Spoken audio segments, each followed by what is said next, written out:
Sir, ഇപ്പോൾ Epstein ഫയലിൽ പ്രതീക്ഷിച്ചതുപോലെ തന്നെ ഡൊണാൾഡ് ട്രംപിനെ പീഡകനായിട്ട് ചിത്രീകരിക്കുന്നുണ്ട്. അപ്പോൾ ചെറിയ ചെറിയ ഫയലുകളായിട്ടാണ് ഇത് പുറത്തേക്ക് വരുന്നതെങ്കിലും ഇതിൽ ട്രംപിൻ്റെ പേര് വന്നതോടുകൂടി ഇനി വലിയ ചർച്ചാ വിഷയമായി മാറില്ലേ? ഒരു സംശയവും അക്കാര്യത്തിലില്ല. കാരണം എന്താണെന്ന് വെച്ചാൽ ഈ വലിയ ഓഹരി കമ്പനികളൊക്കെ നടത്തിയിരുന്ന ശതകോടീശ്വരൻ ആയ ഒരാളായിരുന്നു ജെഫ്രി എപ്സ്റ്റീൻ.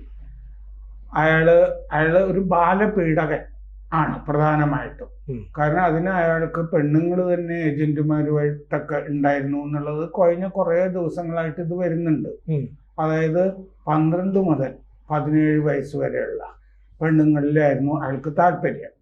അപ്പൊ അതുമായി ഈ കഴിഞ്ഞ കുറച്ച് ദിവസങ്ങളായിട്ട് അവിടുത്തെ നീതിന്യായ വകുപ്പ് ഈ പൊതുജന സമ്മർദ്ദത്തെ തുടർന്ന് ഈ എപ്സ്റ്റീൻ ഫയലുകൾ മറച്ചു വെച്ചതൊക്കെ പുറത്തുവിടാൻ നിർബന്ധിതരായി പുറത്തുവിടുന്നുണ്ട്.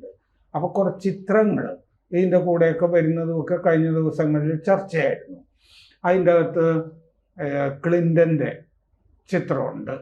അതുപോലെ തന്നെ നോയം ചോംസ്കി എന്ന് പറഞ്ഞിട്ട് കേരളത്തിൽ ഈ ഇടതുപക്ഷം കൊണ്ടു നടക്കുന്ന ഒരു ഇടതുപക്ഷ ഗ്രമേറിയൻ എന്ന് പറയാം, ഭാഷ വൈയാകരണൻ എന്നൊക്കെ പറയില്ലേ, ഗ്രാമർ, ഭാഷാ പണ്ഡിതൻ, ഇംഗ്ലീഷ് ഭാഷാ പണ്ഡിതൻ. അതിന് കുറേ സംഭാവനയൊക്കെ ചോംസ്കി എന്ന് പറഞ്ഞിട്ട് ഈ സാഹിത്യമൊക്കെ പഠിക്കുന്നവർക്കൊക്കെ നന്നായിട്ട് അറിയാവുന്ന ഒരാളാണ്. ഇടതുപക്ഷക്കാരനാണ്. അയാളുടെ ഒരു അക്കാദമീഷ്യനായ അയാളുടെ പേര് വന്നത് ഒരു സർപ്രൈസ് ആയിരുന്നു ആ കാര്യത്തിൽ എപ്സ്റ്റീനുമായിട്ട്. അപ്പോൾ പിന്നെ ആകെ പറയാവുന്നത് എപ്സ്റ്റീൻ അക്കാദമിക ചർച്ചകൾക്ക് വേണ്ടിയിട്ടാണ് അദ്ദേഹത്തിനെ ക്ഷണിച്ചതെന്ന് പറയേണ്ടി വരും. പക്ഷെ എപ്സ്റ്റീൻ അങ്ങനെ ഒരു വശമില്ലല്ലോ. അപ്പോൾ അതും സംഭവം പ്രശ്നമാണ്. അത് കഴിഞ്ഞിട്ടാണ് ഇപ്പോൾ ട്രംപിനെ പറ്റിയിട്ടുള്ള വിവരങ്ങൾ ഇപ്പോൾ പുറത്തു വന്നിരിക്കുന്നത്. അതിൽ പറയുന്നത് എപ്സ്റ്റീൻ്റെ സ്വകാര്യ ജെറ്റ് വിമാനം, അതിൻ്റെ അകത്ത് 8 തവണ എപ്സ്റ്റീൻ്റെ കൂടെ ട്രംപ് സഞ്ചരിച്ചിട്ടുണ്ട് എന്ന് അതിൻ്റെ അകത്ത് പറയുന്നുണ്ട്. ഇതിൻ്റെ അകത്ത് ഈ എപ്സ്റ്റീനിൻ്റെ ഒരു സഹോദരൻ നേരത്തെ ഈ ട്രംപ് വിമാനത്തിൽ ഇങ്ങനെ സഞ്ചരിച്ച കാര്യമൊക്കെ നേരത്തെ വെളിപ്പെടുത്തിയത് നമ്മൾ ചർച്ച ചെയ്തിട്ടുണ്ടെന്നാണ് എൻ്റെ ഓർമ്മ. അപ്പോൾ 8 തവണ സഞ്ചരിച്ചു കൊണ്ടിരിക്കുമ്പോൾ ഒരു തവണ ഒരു പെൺകുട്ടി, ഒരു തവണ 2 പെൺകുട്ടികൾ ഉണ്ടായിരുന്നു എന്ന് ഇതിൽ പറയുന്നുണ്ട്. ഇത് ഈ എപ്സ്റ്റീൻ ഫയലുകൾ വെളിപ്പെടുത്തേണ്ടി വന്നത് കഴിഞ്ഞ മാസം അവിടുത്തെ കോൺഗ്രസ് അല്ലേ, അതെ, സഭ അങ്ങനെ തീരുമാനിച്ചിട്ടാണ് പുറത്തു വരുന്നത്. ഇപ്പോൾ പുറത്തു വന്നത് 29,000 പേജാണ് പുറത്തു വന്നിരിക്കുന്നത്.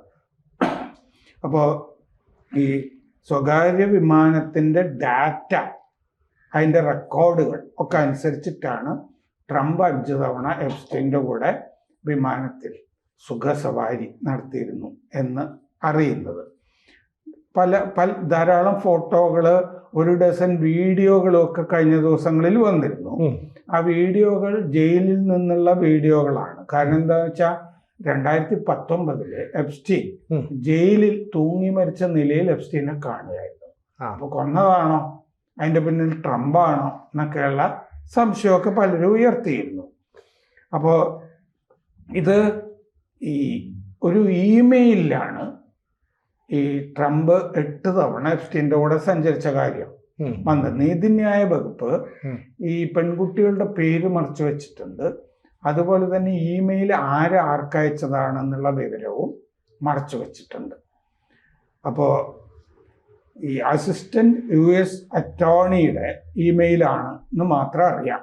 ന്യൂയോർക്കിലെ അസിസ്റ്റന്റ് US അറ്റോർണി ആയ ഒരാളുടെ ഇമെയിലാണ് എന്നറിയാം. 2020 ജനുവരി 8 അയച്ച ഇമെയിലാണ് ആ വിവരമുള്ളത്. പലതവണ സഞ്ചരിച്ച കാര്യം പറഞ്ഞിട്ടുണ്ട്.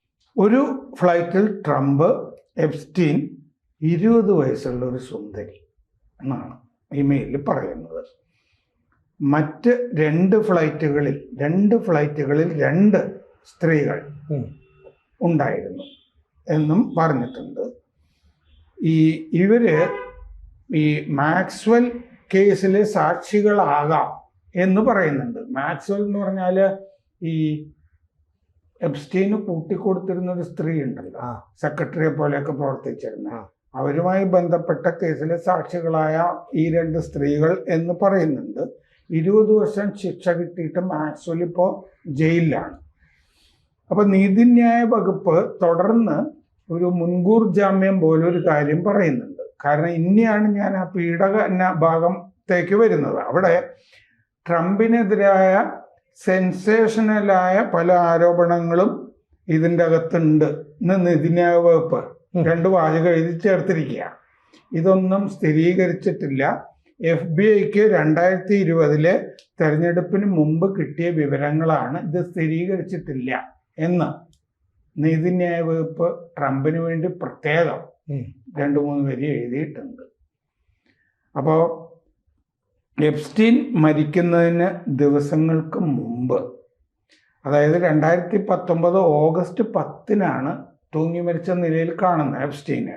അതിന് ഏതാനും ദിവസങ്ങൾക്ക് മുമ്പ് ഒരു കൊടും കുറ്റവാളി ലാറി നാസറിന് എഴുതിയ ഒരു കത്ത്, കൈപ്പടയിൽ എഴുതിയ കത്ത് ഈ ഫയലിൽ വന്നിട്ടുണ്ട്. ആ കത്തിൽ ഒരു പോസ്റ്റ് കാർഡാണത്. പോസ്റ്റ് കാർഡിൽ എഴുതിയിരിക്കുക, അതിൽ പറഞ്ഞിരിക്കുന്ന വാചകങ്ങൾ: എപ്സ്റ്റീൻ, ഞാൻ ജീവിതത്തിൻ്റെ എളുപ്പവഴി തിരഞ്ഞെടുക്കുന്നു എന്ന് പറഞ്ഞാൽ ആത്മഹത്യ ചെയ്യുന്നു എന്നാണ് ഉദ്ദേശിക്കുന്നത്. അങ്ങേക്ക് ആശംസകൾ. നമ്മൾ ഒരു കാര്യം നേരത്തെ പങ്കുവച്ചിരുന്നു. യുവതികൾ അവരുടെ പൂർണ്ണമായ കഴിവുകളിലേക്ക് എത്തുമെന്ന പ്രതീക്ഷയിൽ അവർക്ക് നൽകുന്ന സ്നേഹം, കരുതൽ എന്നിവയെ പറ്റിയാണ് നമ്മൾ സംസാരിച്ചിരുന്നത് നേരത്തെ. നമ്മുടെ പ്രസിഡന്റിനും പ്രായപൂർത്തിയാകാത്ത സുന്ദരികളായ പെൺകുട്ടികളോട് സമാനമായ സ്നേഹമുണ്ട്. നമ്മുടെ പ്രസിഡന്റിനും ട്രംപിന് ഒരു സുന്ദരി അടുത്തുകൂടി പോകുമ്പോൾ കടന്നു പിടിക്കാൻ അയാൾക്ക് ഇഷ്ടമാണ്. ട്രംപിനെ പറ്റിയാണ്. ഒരു സുന്ദരി അടുത്തുകൂടി കടന്നു പോയാൽ ഇയാൾ കടന്നു പിടിച്ചിരിക്കും എന്നാണ്. നാം ജയിലിലെ അടുക്കളയിൽ നിന്ന് ഭക്ഷണം തട്ടിയെടുക്കേണ്ട അവസ്ഥയിലാണ് ഇപ്പോൾ. ജീവിതത്തിന് നീതിയില്ല. ഇങ്ങനെയാണ് എഴുതിയിരിക്കുന്നത് എപ്സ്റ്റീൻ ഇയാൾക്ക്. അപ്പൊ ട്രംപിനെ പറ്റി അങ്ങനെ ഒരു വശം ആ കത്തിൽ പറഞ്ഞു. പിന്നെ അതിലുള്ളത്, ദശകങ്ങൾക്ക് മുമ്പ് ട്രംപ് ബലാത്സംഗം ചെയ്തിട്ടുണ്ട് പെൺകുട്ടികളെ എന്ന് പറയുന്നു. ഒരു ഇര ഇത് വെളിവാക്കിയിട്ടുണ്ട്. ഒരു ലിമൂസിൻ ഡ്രൈവർ ഇത് പറഞ്ഞിട്ടുണ്ട്. ട്രംപ് അബ്യൂസ് ചെയ്തെന്ന് എപ്സ്റ്റീൻ വേറൊരാളോട് പറയുന്നത് താൻ കേട്ടു എന്ന് ഒരു ലിമൂസിൻ്റെ ഡ്രൈവർ പറഞ്ഞതായിട്ട് ഫയലിൽ ഉണ്ട്. FBI-ക്ക് 2020 ഈ തെരഞ്ഞെടുപ്പിന് മുമ്പ് കൊടുത്ത മൊഴികളിൽ പെടുന്നതാണത്. ട്രംപ് ബലാത്സംഗം ചെയ്തതായിട്ട് ഒരു ഇര പറഞ്ഞു. ട്രംപ് ഇത് ചെയ്തതായിട്ടൊരു ലിമൂസിൻ ഡ്രൈവർ എപ്സ്റ്റീൻ പറയുന്നത് കേട്ടതായിട്ടും പറഞ്ഞിട്ടുണ്ട്. പക്ഷേ ഈ റേപ്പ് വിക്റ്റിം ഉണ്ടല്ലോ, ഇര, ബലാത്സംഗത്തിന് ഇരയായ പെൺകുട്ടി, ആ പെൺകുട്ടി ഈ സംഭവം വെളിപ്പെടുത്തി അധികം താമസിയാതെ തലയ്ക്ക് വെടിയേറ്റ് കൊല്ലപ്പെട്ടിരുന്നു ഈ ഇര. അപ്പൊ അങ്ങനെയും ഒരു ദുരന്ത സംഭവം ഇതുമായി ബന്ധപ്പെട്ടുണ്ട്. ആ ഇരയാണല്ലോ കൂടുതൽ കാര്യങ്ങൾ വെളിപ്പെടുത്തേണ്ടത്. ട്രംപ് ബലാത്സംഗം ചെയ്തു എന്ന് പറഞ്ഞ ഇര തലയ്ക്ക് വെടിയേറ്റ് കൊല്ലപ്പെട്ടിട്ടുണ്ട്. ഒരു ദുരൂഹതയുണ്ട് ഇതിനകത്ത്. അതായത് എപ്സ്റ്റീൻ കൊല്ലപ്പെട്ടതിൽ ദുരൂഹതയുണ്ട്. ജയിലിൽ കൊലപ്പെടുത്തിയതാണ്, അധികാര സ്ഥാനത്തിരിക്കുന്നവർ ചെയ്തതാണ് എന്ന് പറയുന്നു. ട്രംപ് പീഡിപ്പിച്ച യുവതിയും തലയ്ക്ക് വെടിയേറ്റ് കൊല്ലപ്പെട്ടതായിട്ട് വിവരമുണ്ട്. ട്രംപ് പീഡകനാണെന്നുള്ള വിവരവും ഇതിൻ്റെ അകത്തുണ്ട്. ട്രംപ് ആവശ്യപ്പെട്ടിട്ടായിരിക്കും നീതിന്യായ വകുപ്പ് ഇത് സ്ഥിരീകരിക്കാത്ത വിവരമാണ്, സെൻസേഷണൽ വിവരമാണ് എന്നൊക്കെ എഴുതി ചേർത്തിരിക്കുന്നത്. കൂടുതൽ വാർത്തകളും വിശേഷങ്ങളും നിങ്ങളിലേക്ക് എത്താൻ ABC മലയാളം സബ്സ്ക്രൈബ് ചെയ്യുക, ബെൽബട്ടനും അമർത്തുക.